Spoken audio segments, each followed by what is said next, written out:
He thought he was introducing me to someone important. That's what made it worse. My brother had this way of framing humiliation as generosity. He'd wrap the knife in a bow and hand it to you smiling, and somehow you were supposed to thank him. That Sunday, standing in the lobby of the Hargrove Building in downtown Chicago, wearing the one blazer I owned that still fit right, I watched him do it again. "This is my sister," he said to the man beside him, a senior partner at his firm, gray at the temples, the kind of expensive that doesn't announce itself. "She's between jobs right now, does a little consulting work." He paused just long enough for the word little to land. "I keep telling her, if she ever wants something more stable, I can put in a word at the firm. Administrative, entry level, but something to get started." I was 31 years old. I had been 31 for 4 months and 22 days, and I had spent the previous 6 of those months working inside a building that, technically speaking, I was not allowed to tell him the name of. I smiled. I said, "That's very sweet of you." He believed me, which was the part that still gets me, even now. There's a version of my childhood where my brother and I are close. I've imagined it enough that it almost feels like a real memory.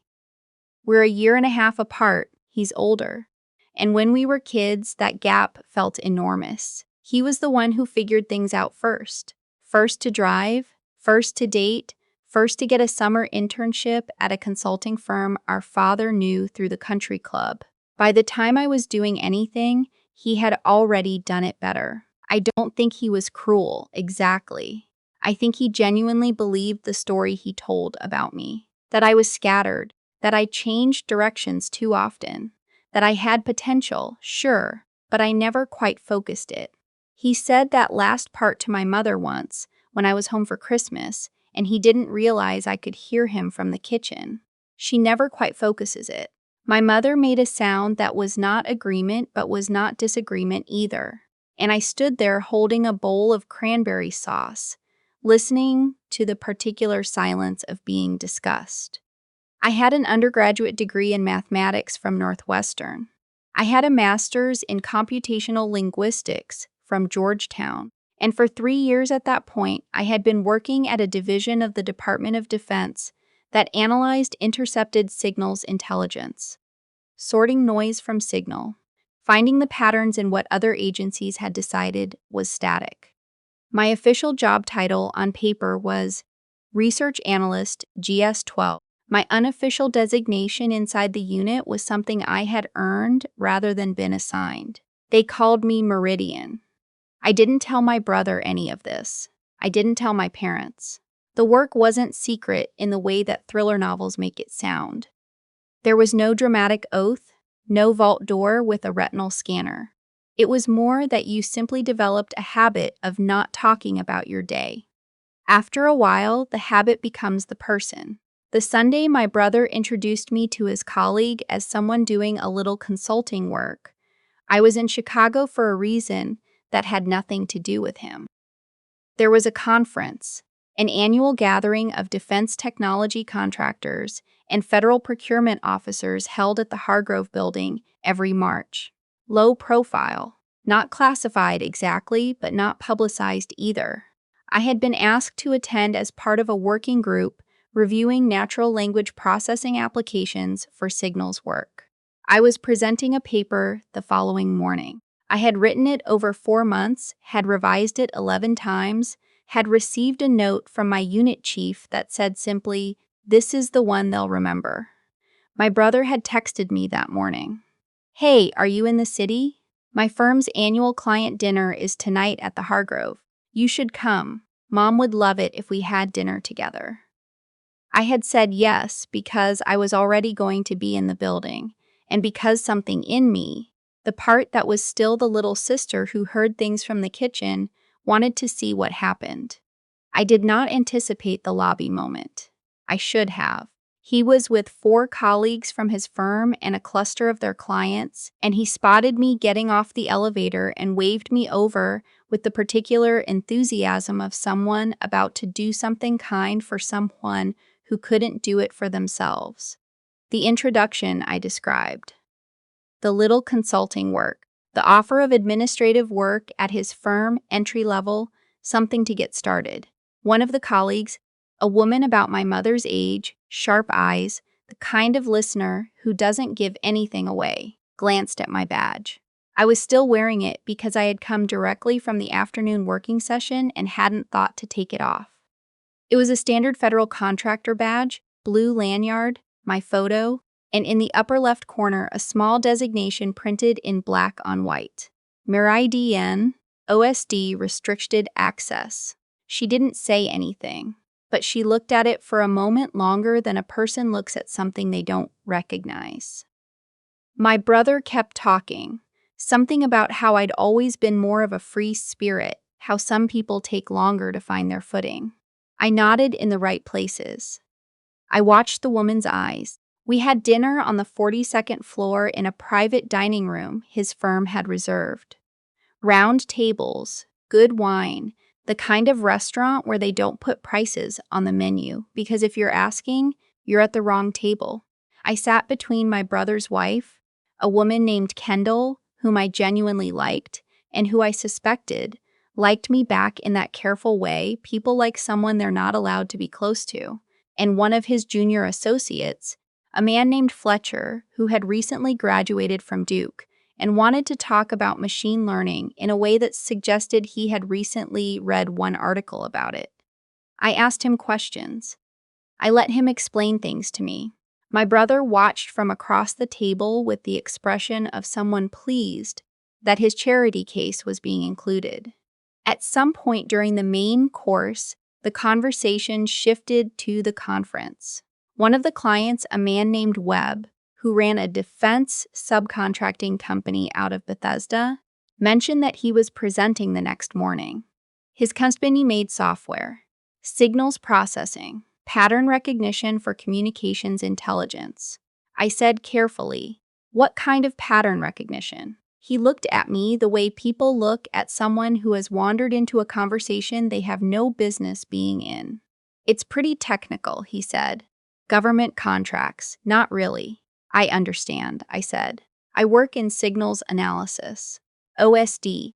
There was a pause. OSD is the Office of the Secretary of Defense. It is not a name you drop at a dinner table unless you're prepared for what comes after. Webb set down his fork. "Which division?" I told him. "Not everything. Enough." He was quiet for a moment. Then he said, "You're Meridian." It was not a question. Across the table, my brother laughed. The reflexive laugh of someone who doesn't understand what just happened and is covering it. "She goes by. I know who she is," Webb said. He wasn't laughing. He was looking at me with the particular attention of someone recalibrating. "We submitted a proposal to your working group 8 months ago, the NLP integration framework. You sent back 12 pages of technical notes." 15, I said. "The last 3 were formatted as an appendix." He blinked. Then he smiled. It was the smile of someone who has just found out the person they've been trying to schedule a meeting with was sitting across from them at dinner. My brother had gone very quiet. I should explain something about the Meridian designation, because it matters to what happened next. It wasn't a rank. It wasn't a clearance level. It was a working designation assigned within our unit to analysts who had demonstrated what my unit chief, a woman named Dr. Sato, who had been doing this work for longer than I'd been alive, called signal fluency, the ability to identify meaningful patterns in communication data that standard algorithms missed. I had earned it in my second year when I flagged an anomaly in a dataset that 3 automated systems had cleared as noise. It turned out to be significant. I was not allowed to describe how significant. What I could say was that my unit chief had sent me a brief email afterward that said, "Good catch, don't let it go to your head." I had printed it and taped it to my monitor.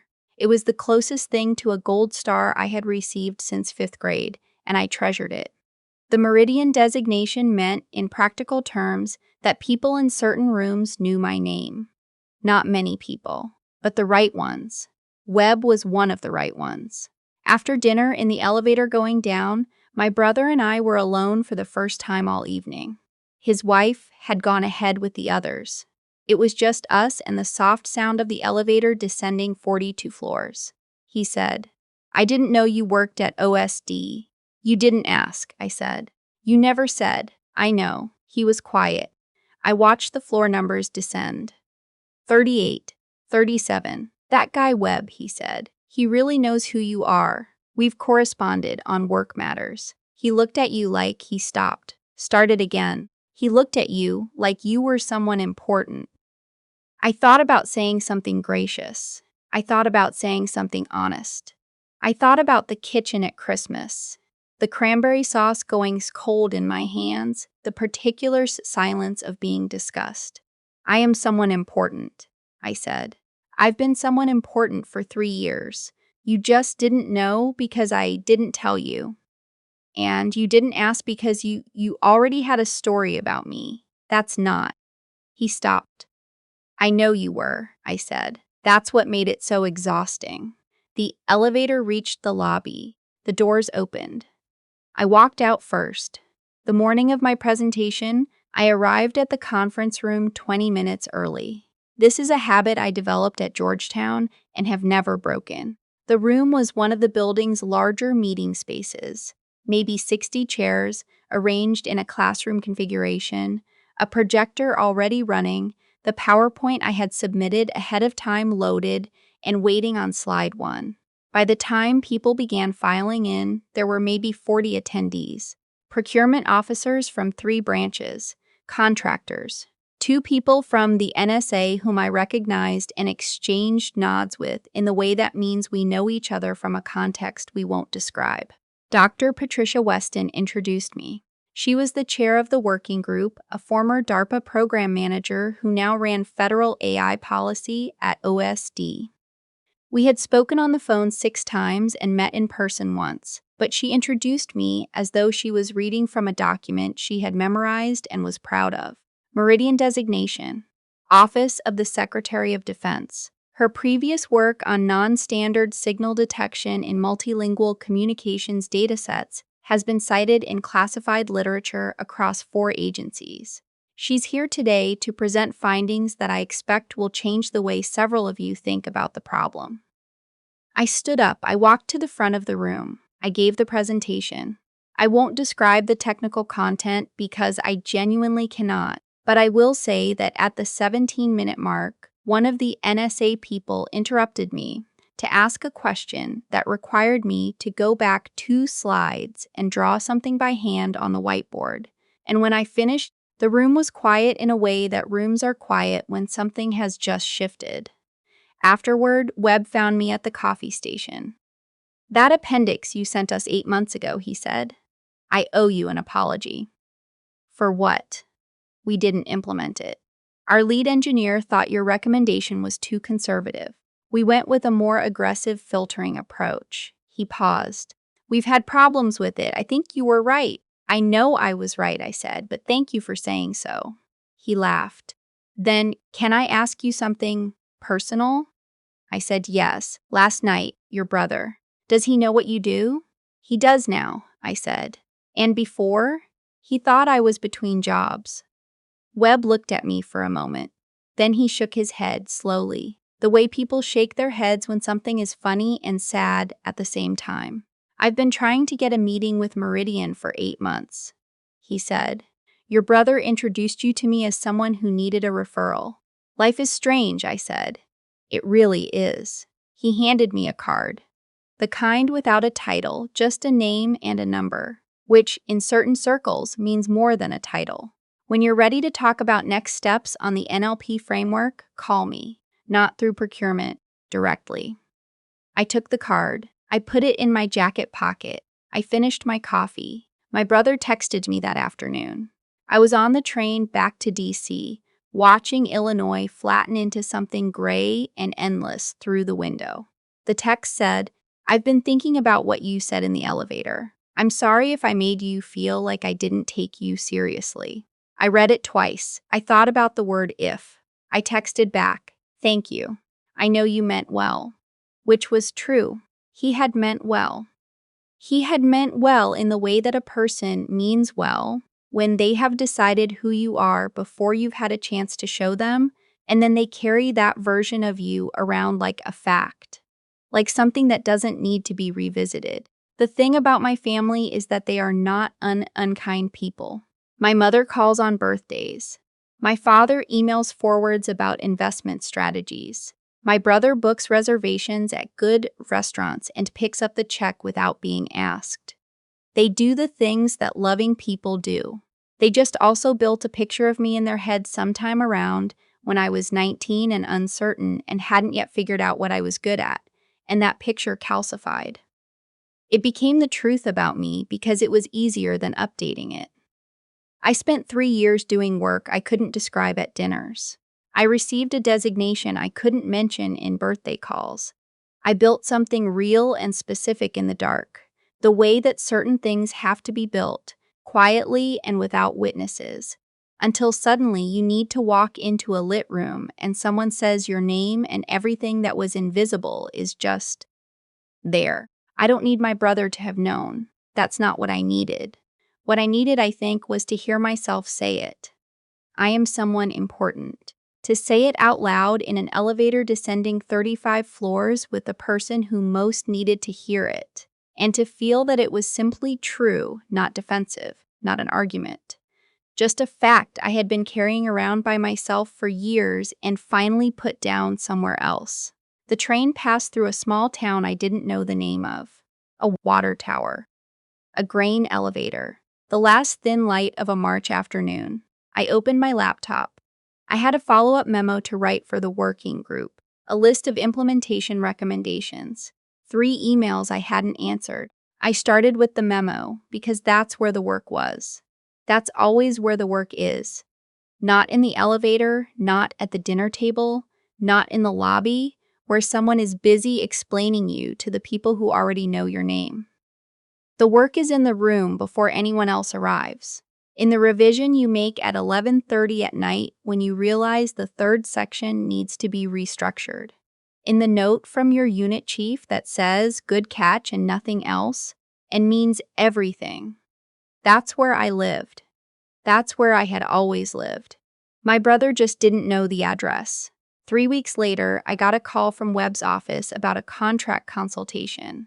A formal engagement, a real fee, my name on the agreement as the primary technical advisor. I signed the paperwork at my kitchen table on a Tuesday morning with a cup of coffee going cold beside me, the way most things that matter actually happen, without ceremony, in ordinary light. I thought about texting my brother. I composed it in my head. That guy from dinner hired me. Thought you'd want to know. I sat with it for a few minutes. Then I put my phone down. He'd find out eventually.